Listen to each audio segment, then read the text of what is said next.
System ఉన్నది. Already దరఖాస్తులు తీసుకుంటున్నాం, వాళ్ళని డిజిటలైజ్ చేస్తున్నాం, వాళ్ళకు ఒక నెంబర్ ఇస్తున్నాం, ఆ నెంబర్ వాళ్ళ మొబైల్కు పంపిస్తున్నాం, సంబంధిత శాఖలకు పంపిస్తున్నాం. అక్కడ ఒక ఐఏఎస్ ఆఫీసర్ని మొత్తం వ్యవస్థనే ఏర్పాటు చేసినాం. నిరంతరం ప్రజావానికి వచ్చే సమస్యల యొక్క పరిష్కారానికి తీసుకోవాల్సిన చర్యల కోసం ప్రత్యేకమైన అధికారులను ఒక ఐఏఎస్ ఆఫీసర్ని పెట్టినాం. వారి కింద సిబ్బందిని కూడా నియమించినము.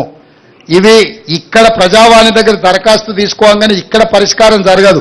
ఊర్లో ఎంఆర్ఓ ఆఫీస్తోని పని ఉందనుకో, ఇప్పుడు అది ఆ ఎంఆర్ఓ ఆఫీస్కు ఫార్వర్డ్ చేయాల్సిందే కదా.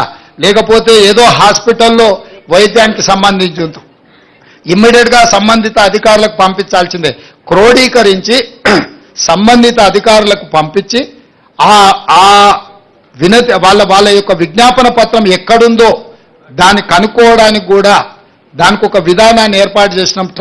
దాన్ని ట్రాక్ చేయడానికి కూడా ట్రాకింగ్ సిస్టమ్ పెట్టినాం. సో ఏ అధికారి దగ్గర వాళ్ళ కంప్లైంట్ పెండింగ్ ఉందో దాని స్టేటస్ ఏందో తెలుసుకోవడానికి కూడా సాంకేతికంగా వాటన్నిటిని కూడా డిజిటలైజ్ చేసినాం. ప్రతి దరఖాస్తును క్షుణ్ణంగా పరిశీలిస్తాము. ప్రభుత్వం పరిష్కరించగలిగిన వాటిని 100% పరిష్కరిస్తాం. ఏదైనా పరిష్కారం లేకున్నా దరఖాస్తుదారుకుడు చెప్తాం.